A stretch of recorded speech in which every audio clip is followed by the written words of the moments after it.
All right, welcome back, everybody, to week 4 of the college football season. My name is Zachary Siegel, and I'm here to bring you your A to Z poll top 25. This last week, I got the pleasure of going up to the University of Pittsburgh. Did not end how I wanted it to.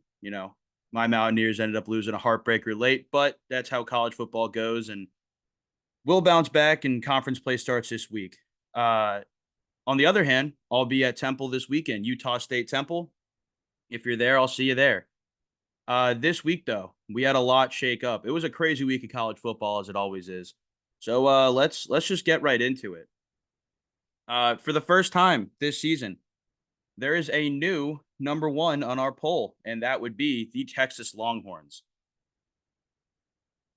This is this is going to be an interesting year because coming into it, I was really under the assumption that it was all Ohio State.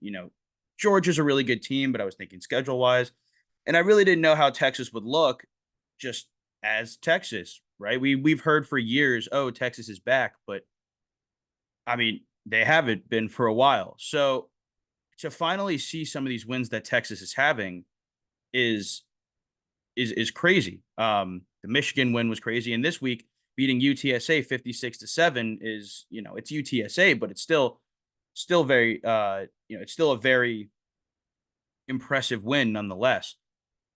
Here is why they became number 1 though. Because I still don't necessarily think that they, from a starter perspective, are that much better, that much more talented than either Ohio State or Georgia. Really much, they're a very talented team, but not like overly talented on the top. I think that where it gets them is depth. Now, I'm going to preface this with Quinn Ewers is the starting quarterback of Texas. I know that actually today they announced that Arch Manning is going to be the starter against Louisiana Monroe. That's because he's injured, right? So Quinn Ewers is injured. Arch Manning comes in and lights up the world. Arch Manning probably could have thrown for another 3 touchdowns. This wouldn't change my opinion on what's happening right now. He is a very talented quarterback. We knew this. It's not just the name. What Quinn Ewers is, though, is also a very talented quarterback. And Arch Manning, I don't think, is going to steal this just starting job away from him unless we see an astronomical breakdown from Quinn Ewers. The reason why Arch is starting this week is A, just to give him a little more playing time against lesser competition. Louisiana Monroe is regarded as one of the, if not the worst teams in college football. And then they have one more bye week before they really start conference play. So I think they're just giving Quinn Ewers the time and ability to get fully healthy before he has to start, playing some real games. Like they caught Georgia in a few weeks. So I don't think that because of Arch Manning's performance, it's going to result in Quinn Ewers losing his job. That being said, if I'm Steve Sarkisian, I'm super happy with this, obviously, because this means that if Quinn goes down, like for an extended period of time, he has a serviceable backup. Last year, Malik Murphy took meaningful snaps. It's not like Quinn Ewers hasn't been injured before. Um, but on the other hand, it's not just a quarterback. This team, I put them number 1 because I think they're the most in-depth team in college football right now. And I think we're seeing this in a way that, like, in a similar light to like Georgia from a couple years ago, where, and a lot of these Alabama teams where, you can have a couple starters go down and you still have elite talent behind them. As of now, excited to see how this all shakes out. But I mean, at this point, Texas is probably purely from a depth perspective my number 1 team. Number 2, and another team that is incredibly in depth. They just, recency bias didn't get to see him this week, is Ohio State, who moves down to number 2. I think Ohio State, you could definitely still make an argument to be number 1. And we'll see what happens when they play Marshall this week. But if it's any indicator from the first 2 weeks, I don't see why they would have any other problem. I think at this point, because of the level and quality of play that Texas has had over more than Ohio State has had so far, it's just a little bit more fair to put Ohio State second and Texas first. At this point, we're getting a little bit past the just beating opponents to who you're beating. And that's going to take a little more into effect as we go on throughout the season.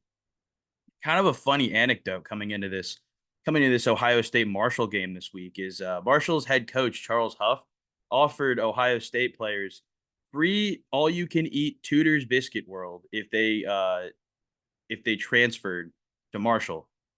I don't know if that's gonna quite sell it, Coach Huff, but if that offer is available, I will personally take it.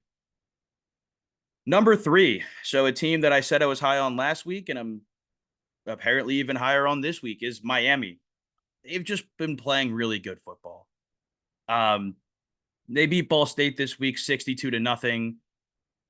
There's really not much else at this point that I'm really looking from them. You know, I talked about the sustained drives. I talked about quarterback play. I talked about just general cohesion on the team. And look, Mario Cristobal is running a super tight ship right now that is, you know, it's sailing in the right direction. Right now, Cam Ward is my front runner for the Heisman, and he's playing. He's definitely the best quarterback in the ACC, and might be pound for pound the best quarterback in football. It's you know, I've been calling Quinn Ewers one of the best quarterbacks in football, but and he is. Do not get me wrong, but Cam Ward is the consistency that he is playing with, his ability to extend drives, his ability to just execute every down, every play is amazing, and I'm very excited to see what Miami can do. And Miami could be a team that really keeps the ACC and some of these, you know, power four, but not power two conferences really relevant for the next couple years, especially with how they're going to continue to revamp and relook at the playoffs, the way that the playoffs are going to operate. Back to the SEC though, number four is Tennessee. They walloped Kent State, 71 to nothing. They are right now my dark horse, which doesn't really even feel that dark, to win the SEC. Now, they have a very, very young quarterback in Nico Iamaleava. Just found out how to say that. I think right now they should be and can be expecting a 1-6 seeding in the playoffs. Anything less than that, I think something had to have gone wrong. Tennessee has arguably the best defense in the SEC, honestly, only behind Texas, and your Georgia is always going to be in that conversation. They have one of the best players on the defense in college football. In Pierce, they have, you know, and like I said, this quarterback Nico is looking really, really good. The only reason I had them fourth and not third is just because of experience and age of quarterback. I think both Tennessee and Miami are very, very talented teams and teams that could win their respective conferences, and both teams that I think are going to make the playoffs. I just think that when push comes to shove, that Cam Ward you're going to get more consistent and better quarterback play out of Cam Ward than you are going to over Nico Iamaleava. That being said, they're just running through these lower level FBS teams, and like I'm excited to see what they look like come SEC play. Now, a team that I just the other day said was really boring to talk about, and now I'm kind of excited to talk about them. Georgia. They dropped from number 2 to number 5 with a final score of 13 to 12 over Kentucky. They won, but they won barely. They maybe sort of had a little bit of ref help in there as well. I think that Georgia barely beating out a team like Kentucky, in my mind, feels equivalent, not quite as bad, but pretty equivalent to, you know, a Notre Dame losing to Northern Illinois. Georgia is supposed to be this gold standard. They've won 2 of the last 3 national championships. They've lost 1 game in 3 and now a quarter seasons. Georgia is supposed to be the gold standard of college football. And to go in and nearly lose to a really, really bad team like Kentucky. Now, I hate just saying a team's really bad, but Kentucky is not good. They lost 31 to 6 against South Carolina, not only a week before, right? They are Georgia. If they're going to beat this schedule that they have been given by the college football gods, they're going to have to play better than this. Now, look, Kentucky always seems to give Georgia a fit. I'm not really sure why. Maybe it's just the way that they build their team. Maybe Georgia just always looks over them. I'm not really sure, but this just like shouldn't happen to a team like Georgia. And look, they made it out. They're still undefeated. They're still a top 5 team. And they could absolutely find themselves winning the SEC. And I still think they're not, they were under Tennessee this week, but that's just because of recency bias and the way they played. I still, if I'm a betting man, I'm still not really totally sure who I would bet between Texas and Georgia, or Tennessee and Georgia. That being said, with this schedule this hard, and if you're going to play like this, and now with Carson Beck dealing with some shoulder problems, this is where Texas is going to separate, because they have shown they have the depth to be able to deal with something like this. I don't know if Georgia has that anymore. For Bulldog fans, I hope so, but at this point, who knows? Like, one bad injury, one bad hit to an important player on this team could really seemingly spiral this team out of the SEC conversation, and in a nightmare scenario, out of the whole playoffs. I don't think that's going to happen. Georgia still won. I'm not an all hands on deck panic button mode if I'm a Georgia fan, but I'm not feeling great after that win either. Heads up, Athens, but we'll see what it looks like next week. Number 6, a lot of SEC on this, and definitely a more impressive win than Georgia, but this team concerns me a little bit, is Alabama. They beat Wisconsin 42-10, a pretty brutal beatdown of Wisconsin. That was a huge weekend for them. They hosted Big Noon Kickoff. They hosted the Joel Klatt Show that week. They had a whole bunch of alum come in. This was a huge thing.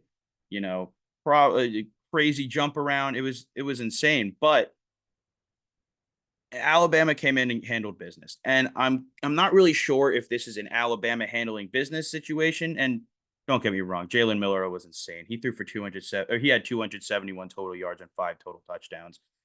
He is, right up there as one of the best quarterbacks in college football right now.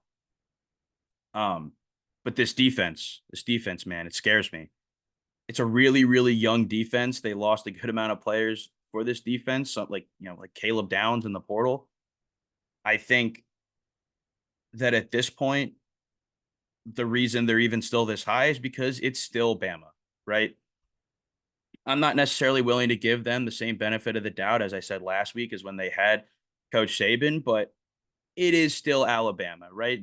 They are still supposed to be the premier program, just like Georgia. I was saying, like, they are still supposed to be that team. Now, the things that concern me are not at all on the offense. I think their offense is insane. I think Ryan Williams is going to be, if not already, one of the best freshman wide receivers, if not one of the best overall wide receivers in college football. I think that Jalen Milroe throws as good of a deep ball as any player, and I don't think he gets enough credit for that. Combined with him being an incredible athlete, I think that he is, easily a top 3 to 5 quarterback in the college football landscape right now. And their run game, Jam Miller is looking really, really good. Now, the parts that concern me, their secondary is really young and really new, just a group of guys who has never really played with each other before.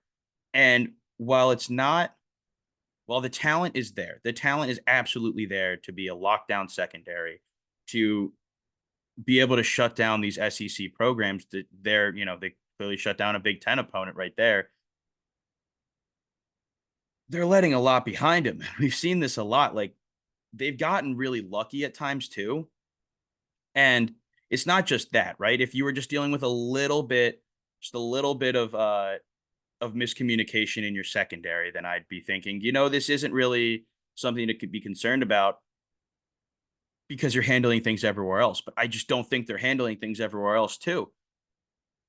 Ches Malusi and for Wisconsin, and the rest of that South Florida team were doing the same exact things on the ground and being productive with it. They were rushing effectively, and I think that that's going to be something that really bites them when they have to play schools like Georgia, who have Trevor Etienne and just an overall really good run game, or when they have to um, play some of these other schools, or in the playoffs when they have to play some of these schools that have it all. I think that I just am wondering how this defense is going to hold up when the offense isn't dumping points. Right? They have a super explosive offense, and I love watching their offense, but their defense scares me. And I hope they can figure it out. Again, it's a young team, it's a long season. My guess is that it will get figured out at some point. It's Alabama, right? That's what we keep coming back to, is that this is still Alabama.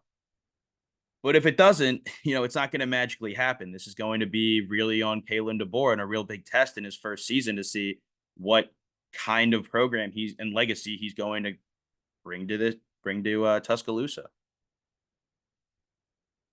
Moving on, uh, you talk about really good defenses and you talk about the SEC, and you almost forget about the Rebels, about Ole Miss beating Wake Forest 40-6. No, Wake Forest is not a terrible team.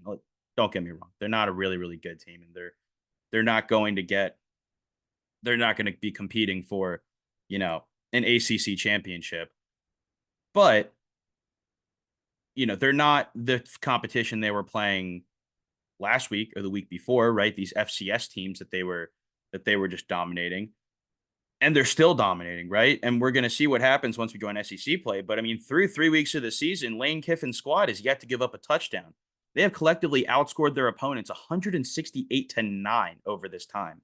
Jackson Dart is playing out of his mind. This running back tandem that they got is unbelievable. I mean, just on every front and on every side of the ball, front, middle, center, they're looking all sorts of really good. I think if we're looking down the stretch and we see a team like Georgia drop maybe one or two, if Tennessee doesn't live up to the hype, maybe some other schools like Alabama doesn't figure out their defensive woes, then maybe we could see it in Ole Miss SEC championship, or maybe even an Ole Miss high seeded playoff berth. I'm still expecting them to make the playoffs, even with all these other teams. I just think that this Ole Miss team under Lane Kiffin this year is just going to be really, really good, and they're playing really, really good. And I'm just excited to see what they end up looking like down the stretch. Number 8, a team that finally woke up. If you're a college football fan, you already know what I'm talking about. I'm talking about the Oregon Ducks. They won the Civil War 49-14. We finally saw cohesive offensive line play, a run game that isn't totally shot, and I mean, Dylan Gabriel is looking as good as he could possibly look. You know, long touchdown runs, long touchdown throws. Dan Lanning seemed to have gotten these guys into shape, and they, after giving up 7 sacks in the first 2 weeks, did not give up a single one at this point in this game. And in one of the biggest games, like, emotionally for their fans in a season. This is the Civil War. This is what, Oregon State's coming in, also undefeated on the season and looking much better than Oregon, and thinking to themselves, yeah, we got this. It's always a close game with the Ducks. They left us for dead in the Pac-12, now the Pac-2. Let's show them what we're about. And they went into Corvallis and stomped them. This was, it was they were kicking a dead horse, but by kicking I mean scoring points, and the dead horse was Oregon State. Now, this was a good start. Clearly they fixed a lot of needs, but, what is this going to turn into when they play much better competition? Because, like, let's be honest, Oregon State is not the premier competition. They played this game probably about as hard as they could, but Oregon State is not the prize for Oregon. When they play Ohio State, when they go up, be compared to and play schools like USC and Penn State, that's when we'll really get to see what Oregon is about. Coming into this season, I was convinced Oregon was the 3rd best team in the country. And yeah, if you haven't figured it out yet, I convinced myself of a lot of things that just aren't going to end up being correct. But you know, after that rough start, it's important kind of to reel yourself back in and think, look, this is still Dan Lanning. This is still an Oregon team with a really, really, really talented roster. And look, there's some other talented rosters out there, but that's the nature of college football, right? It'd be really boring if it was just, you know, outside of a couple really good schools, if it was just nobody, right? Even coming close. Like we part of the reason we like this is because, there's a thought somewhere that if Oregon plays their best ball, they can beat an Ohio State. They can beat a Georgia, right? So Oregon fans, I told you guys to panic. I told you guys not to panic last week, but I told you probably were panicking. And I'm telling you to just take a deep breath, take a step back, you know, turn off the computer for about 5 minutes and just remember that this is Dan Lanning. This is still the Oregon team that, if they had played Washington a third time last year, we're still going to be betting favorites. So absolutely could and should make the playoffs, and excited to see what it looks like coming out of Eugene. Number 9, kind of a very similar team to Ole Miss. At this point, you got kind of about 4 to 5 teams in the SEC that are just fighting, just fist fighting for that second tier of play. But that's going to be Missouri. Now, Mizzou beat Boston College 27-21. Boston College is a very good football team. I'm convinced of that. They beat Florida State. I know Florida State is having an astronomical breakdown right now, but they beat Florida State. They have a very talented team, very talented quarterback, very talented running back. Thomas Castellanos, Kai Robichaux, very, very talented team under Bill O'Brien. Missouri is just a better team, and if I'm being honest, I think they should have won by a little more, which is why they're at 9. But Luther Burden, maybe the best wide receiver in college football, had a crazy game. He had a really, really good game. And this strength of schedule that Missouri has, in reality, they're going to win games and be in the top 10. Who knows talent wise if they actually are there, but, talent doesn't necessarily mean that you're going to be a good team. We're looking at it in Georgia. Oh my God. We're looking at it in Florida State. We almost saw it in 2 weeks in a row in Oregon. If this Missouri team, gets coached well, plays their brand of football, and takes advantage of the schedule that they have been so blessed to have, I don't see why they can't find themselves playing very meaningful football all year round. But Brady Cook to Luther Burden is going to feed families, and it's going to continue to make a very, very good SEC battle. Moving back to the Big Ten, the Trojans, they had themselves an off week this week, but now they get number 20 Michigan. I was talking with one of my friends, and he said that there was absolutely no way that USC was going to walk into the Big House and win. He said no matter how unlikely it seems that Michigan's going to win this game, he just doesn't see that. He just doesn't see USC going to the Big House and winning this game. I think they're absolutely going to win this game unless they overlook it and they decide to, just not play their brand of football. I don't even think they're playing their best football right now, if I'm being honest. I think this team's ceiling is, an undefeated season. Miller Moss, he looks about as good as you can look. I listened to Matt Leinart talk earlier this week, and he apparently knew him since he was little, and talked about the fact that, he's always seemed to have had that kind of like swagger to him that makes a really, really good quarterback. And they're also not using even all their best personnel. Like Zachariah Branch is one of their best, if not their best wide receivers. He hasn't even been targeted much this year. They can get him into the game, just eliminate Will Johnson, send it to make Zachariah Branch a problem. And like, what else does, Michigan got? Michigan is not playing their brand of football right now. And I think that USC really has to take full advantage of that, especially with their defense. And I think even if they have problems moving the ball on offense, the run game for Michigan kind of stepped up a little bit, but they don't have good quarterback play right now. And I think Alex Orji, he is all around just scary. He's scary for Michigan because you don't know what's going to happen when he winds back to throw it, or if he's going to take a big hit and now you got to go back to Davis Warren.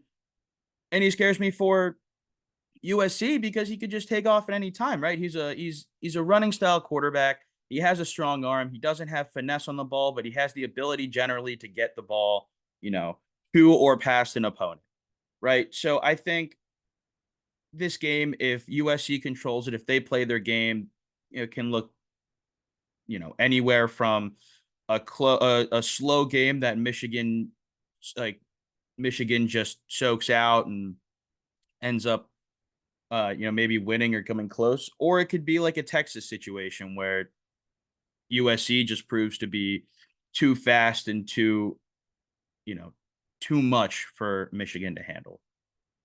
I'm really not totally sure what to expect this week with that. I just do think that USC is going to win this game. If they don't, I'll talk about it next week.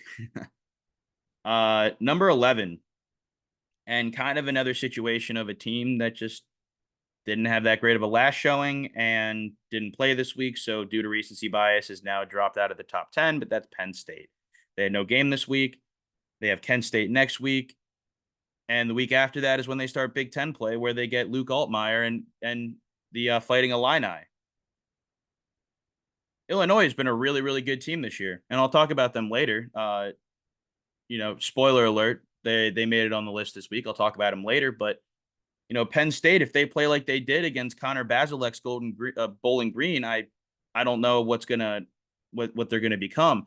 But it feels like for this Penn State team that every single week is another week of something to prove, which it is because that's just the nature of Nittany Lion football. They have sat there and waited their turn and waited their turn. They're like a quarterback sitting behind a Heisman winner every year, right?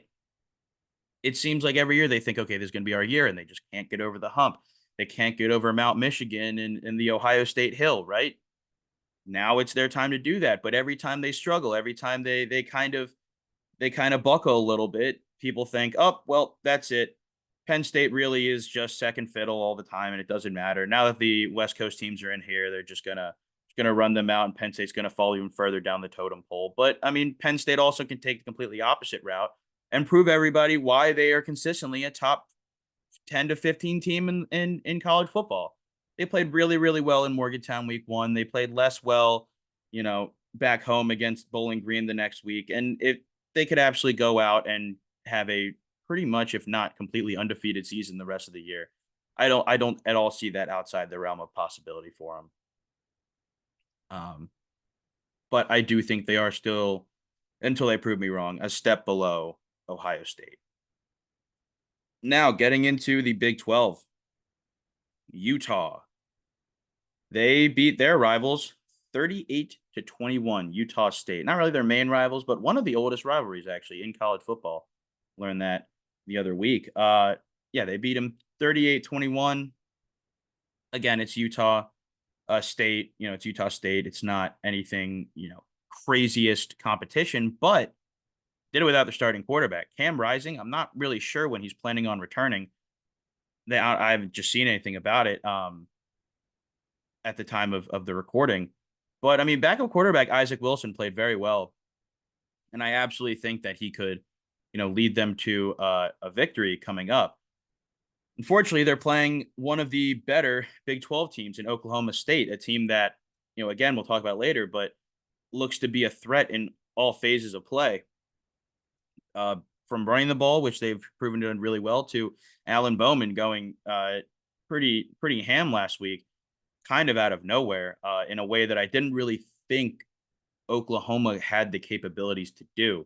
That being said, if Cam Rising comes back, I think this is absolutely Utah's season. But if he doesn't come back and, they drop a couple bad ones, I think it's going to be hard for a team that isn't in the Big 12 or SEC to make the playoff if they don't win their respective conference.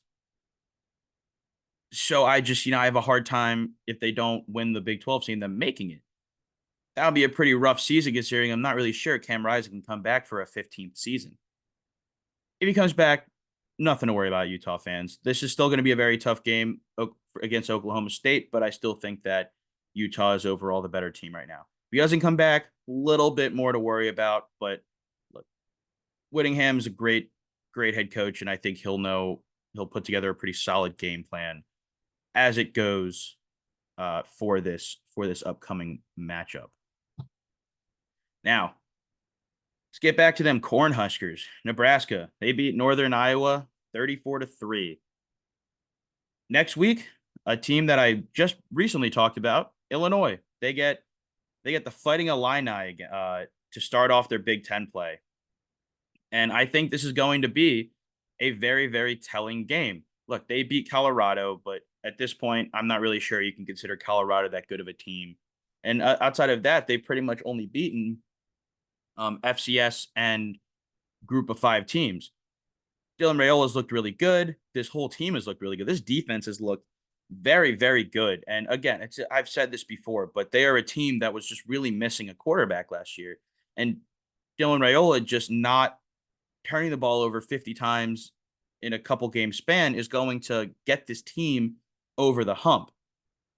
Now, if they go in, they lose to Illinois, it's not a season ending thing. Illinois is a really good team. They go in and win a close one with Illinois, they're probably going to sit right around that 12-14 mark. They go in and destroy Illinois, which I'm not saying it's going to happen. I'm not saying it's not going to happen. They go in and destroy Illinois, that's going to put them much higher than where they are right now, and could absolutely put them in the conversation that I was talking about last week for number 2 in the Big Ten, kind of behind that Ohio State blockage. But go watch the game this week, and we'll talk about it next week. We'll see what happens. Number 14, a little bit of a Big 12 run. Kansas State. They looked really, really good. They beat Arizona 31-7. Avery Johnson looked really comfortable and really mobile. And I think that they, especially if Utah can't go this, if Cam Rising can't go and Utah isn't Utah, they might be my favorites to win the conference. Their in-state rivals are looking bad, or at least not like what we thought they would be. The Oklahoma State's definitely up there in talks, but Arizona was a team I was super high on in the Big 12, and they gave up a lot of yards, but they bent a lot and they didn't break, which is a really, really big thing to do, especially with a young team, right? What a lot of these really good coaches do is they make teams execute. And in higher levels of football, like the NFL, things like that, it's you're expected to execute every game, every play. But that's just kind of not as realistic when you're talking about not the best programs or the NFL. Getting a team to execute 15 plays in a row is it's almost an unheard of notion. That's kind of what Kansas State was doing to Arizona, kind of forcing them to very consistently make plays and perform very, very well. Now, Kansas State looked really good on all phases of the ball. Kind of funny, when I turned on the Kansas State Arizona game, it was right when Dylan Edwards was getting his kick return, or his punt return. I turn it on, he catches the ball, my screen buffers for about 10 seconds, and it comes to with him running into the end zone. The Colorado transfer is really looks like he's found a home in Manhattan, Kansas, and this team is very exciting and has just as good a chance, in my opinion, as anyone else to win the Big 12.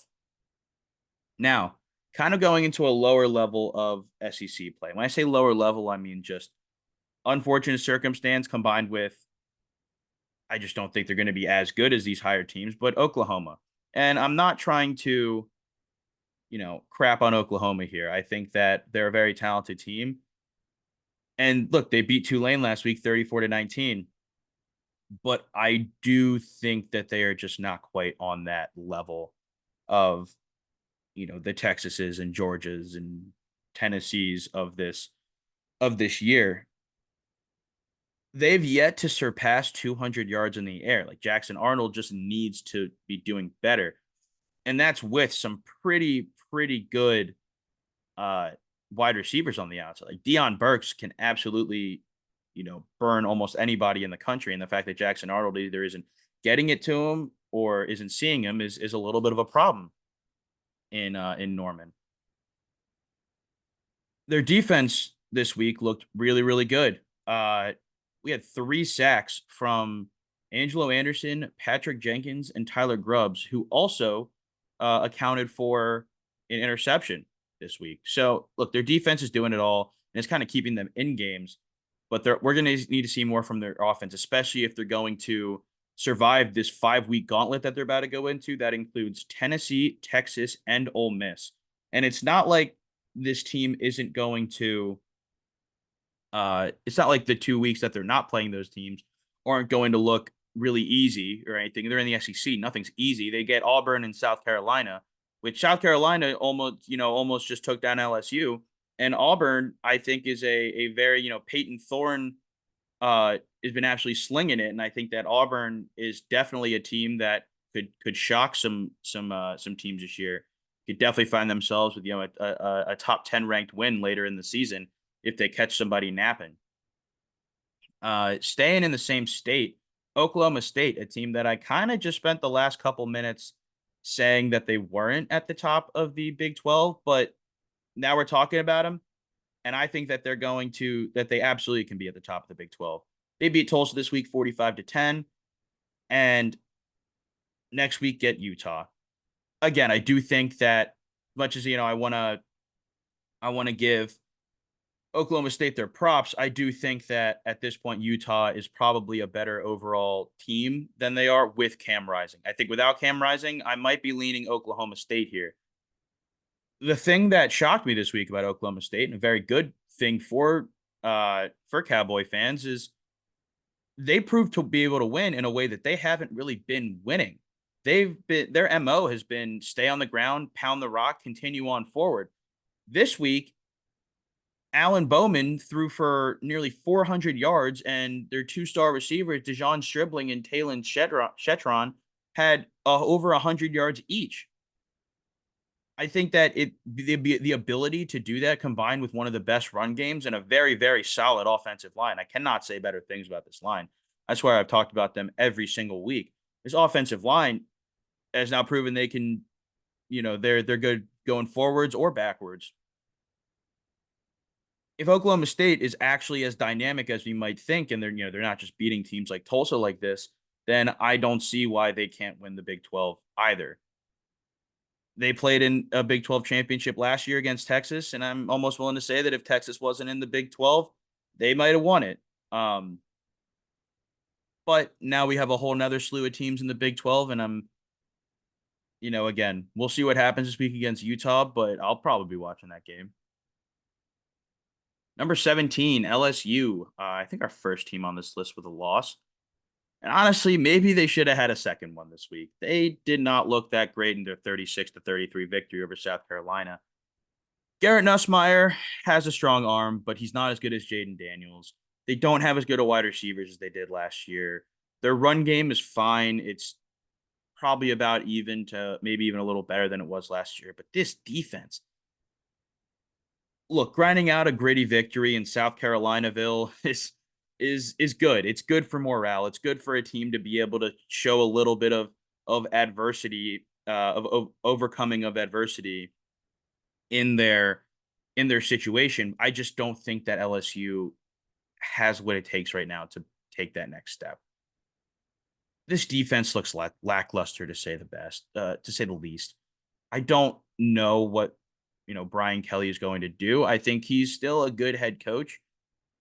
Again, I just don't know how they're going to fall into this situation. I think that they are absolutely on the outside looking in. And at this point, they need some stuff to fall their way before I'm willing to consider them in the playoffs. I mean, before they can really even consider themselves in the playoffs.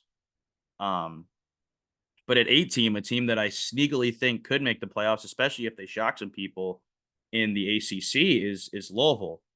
They didn't have a game this week, but they were there last week, and I think that if Tyler Shogg and Ja'Cory Brooks are still on it like they were last week or 2 weeks ago, they're just as dangerous as a threat as any other team. And I think their defense got better. They had a couple players enter the portal and then choose to stay because I think the culture in Louisville right now is a lot better than people realize.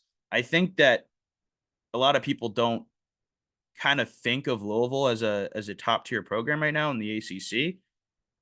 But I mean, right now they're probably among the top 3 to 5 teams in that conference at the moment, just because a lot of the teams that we initially thought were going to be up there kind of fell off, right? Florida State, Georgia Tech, even, they had their thing and then they lost. I mean, I'm not really gonna say Boston College fell off, but they now have a loss too. So, being undefeated, I think that they are just as talented of a team as anyone else in the ACC. I think Miami is still the clear front runner, but Louisville could absolutely go back to back, uh, making it to the ACC championship game. Number 19, Iowa State. I know they also did not play this week, but you know, I could see them taking a breather after that big rivalry win against Iowa. Uh, right now, Iowa State is in a very, very good position. They are 2-0, and they do not get another ranked opponent until one of the last 2 weeks of the season. They have an entire season to figure out everything that they need to figure out and prepare for Utah and K-State, who knows what they're going to look like, in 10 weeks.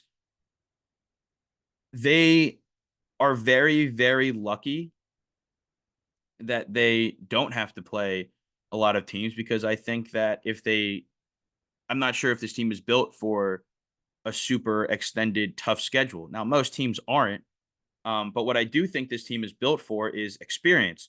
This is an older team. This is a team that has won big games before, and I think that if they're going to actually be able to make a run, they're going to have to. They should right now be not looking past any team that they have to face, but B, should be having Utah and Kansas State in the back of their minds.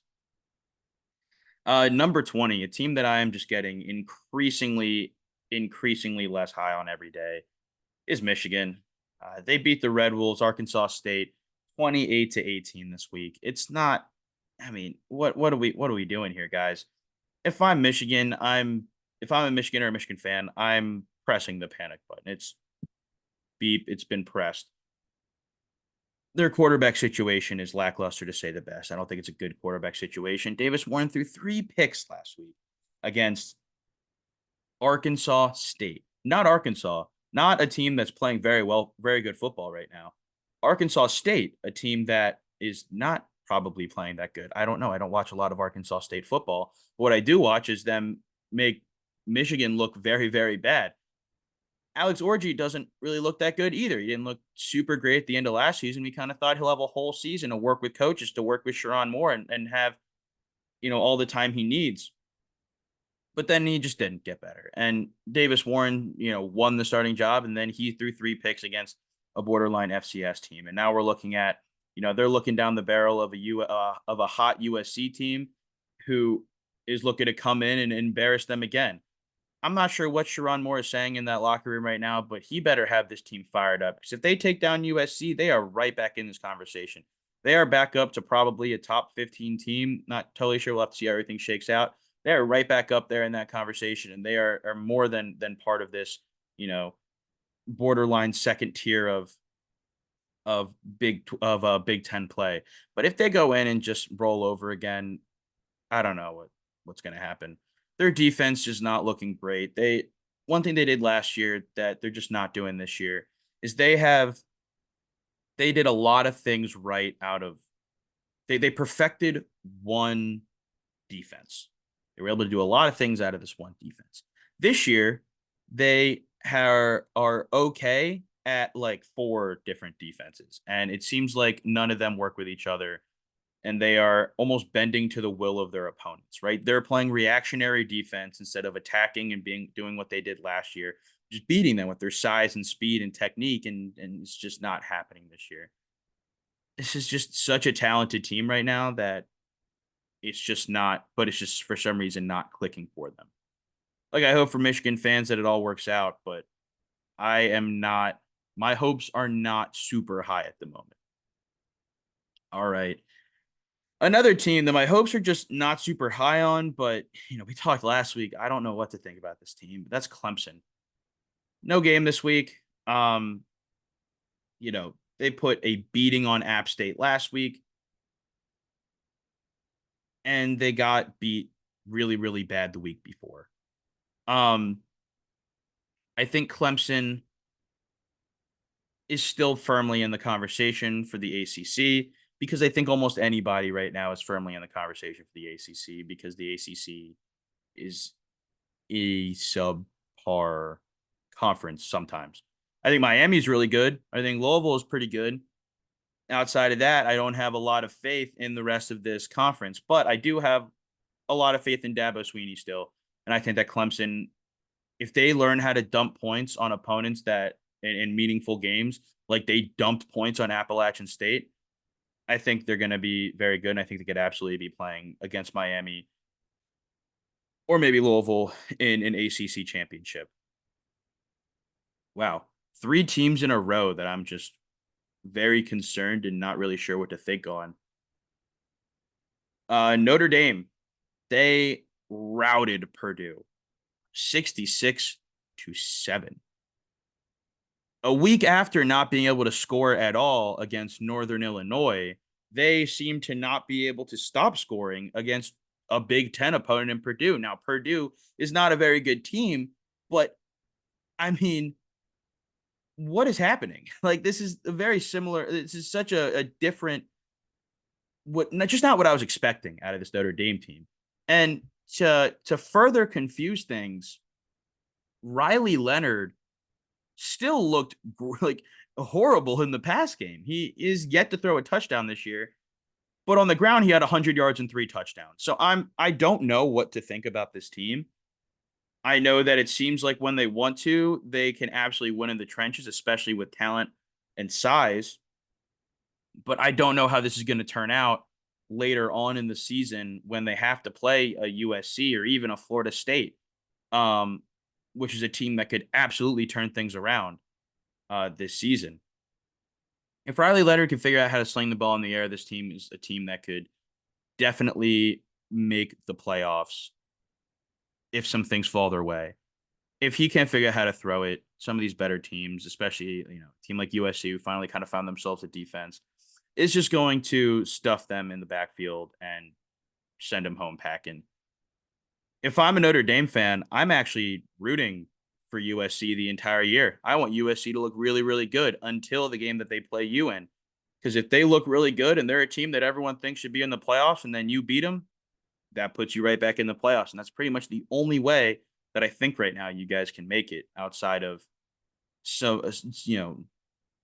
nuclear fallout. Every team loses several games to bad teams. But Irish fans, it seems like if there's a will, there's a way, and this might just end up being the way for you.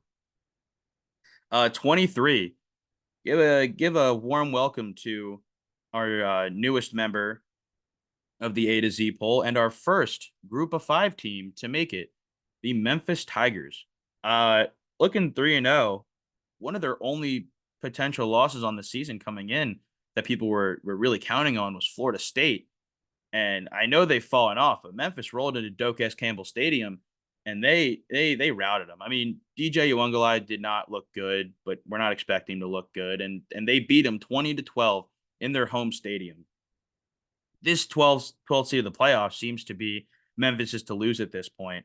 They have the strength of schedule. They have the squad. I think as long as they don't have an astronomical breakdown, I don't see a team like Liberty, who absolutely could go undefeated, um, take over for them because I think, or take over the spot from them just because I think that Liberty doesn't have as strong of a schedule. Boise State already has a loss. So now at this point, I think it's Memphis to lose. They're a very talented team, and I'm definitely excited to see what this group of 5 experiment in the playoffs looks like. But for now, you know, go play your brand of football, Tigers, and we'll see you in November. I'll talk about you probably every week if you keep winning. Another new member, team I've mentioned quite a few times in this, but Illinois. The Fighting Illini beat Central Michigan 30-9 this week, and they have a big one in Nebraska, number 13 on the A to Z poll in Nebraska. If they go in and beat Nebraska, they are firmly on this list. They get a close, I talked about what happens in Nebraska if they, lose close win or close loss, and then destroy them, I'll do it again for Illinois. So, like I just said, they go in and get destroyed by Nebraska. Yeah, sorry guys. Maybe this was a little premature. Maybe, get back to the drawing board. We'll try again. If it's a close loss, maybe we sneak them on still in like the 24-25 kind of range, depending on how teams shake out this week. Close win, they'll definitely still be on. That's a ranked win. That's a win of them. But if they go in there and just annihilate them, shut down every aspect of their game, just dominate on both sides of the ball. This is a team that can shoot up, and same way that Nebraska can is kind of almost in that second tier echelon. Illinois is wouldn't be that far behind if they go in and have a very, very good performance against the Cornhuskers. Luke Altmaier looked really, really good last week. They are yet to throw an interception. Actually, Luke Altmaier is yet to throw an interception, and running back Caden Fegan is also been a really, really good really, really bright spot on their offense. This Illinois team is sneakily hard to prepare for, just because of how sharp and how good they are on all sides of the ball. It's just kind of another example of experience shining through, where I think that they are a good and experienced team that doesn't have the cracks or the mental mistakes that a lot of these younger teams kind of come with. Um, I'm excited to see this team play, and I'll gonna have a lot of computer screens going on with all these games that I gotta watch. I gotta watch, get to watch. We love watching college football. Um, but excited to see what happens. Finally, to round out this list, one more new member, uh, and another winner of a rivalry game this week. Washington State. What a stand in the Apple Cup this week. Neutral site, but in Seattle. The final score being 24-17. This was a statement game for the Pac-2. They just got their new members, Boise State, Fresno State, Colorado State, and San Jose State. They got one more. They are looking really good, right? John Mateer has been slinging the ball very, very well. And this defense is looking also really good. The Apple Cup is now in Pullman, and maybe Jed Fish made a mistake taking this job. Because who knows what it's going to turn into, what this Washington team is going to turn into. Rogers isn't really looking very good. But like I said, on the other hand, Washington State is looking very good in this, and they're putting the Pac-12 back on the map. And hopefully it grows, and we see this rivalry for years to come. But Washington State, if you keep winning, you'll keep staying on this list. My honorable mentions: Northern Illinois, Syracuse, Arizona, Arizona State, Stanford, Cal, Rutgers, Western Kentucky, South Carolina, Boise State, Iowa, Boston College, and UCF. A lot of these teams are either undefeated or one loss, but only 25 teams can make it. I guarantee you a couple will be on next week. You've had 3 new teams each of the first 3 weeks, including 3 of the first 4 weeks. So let's keep it moving. My Heisman watch right now. We got Cam Ward out of Miami. I mentioned it right at the beginning of the pod, if you guys remember. But Miami's own Cam Ward, I think, is being the most impressive player right now outside of quarterbacks. Number 2, Travis Hunter is looking really good as well. Ashton Genty from Boise State is number 3. And Quinn Ewers, with that injury, everything gets taken into account. I have him at number 4. And then just with the level of play that we're seeing right now, Jackson Dart from Ole Miss, I think, is number 5. My games of the week to watch: number 24 Illinois versus number 13 Nebraska, number 10 USC traveling to the Big House to take on number 20 Michigan, Rutgers playing at Virginia, enter Sandman, number 12 Utah and number 16 Oklahoma State for a Big 12 clash of the ages, and TCU versus SMU in a religious battle. Finally, rounding out my games of the week, you got number 4 Tennessee and number 15 Oklahoma.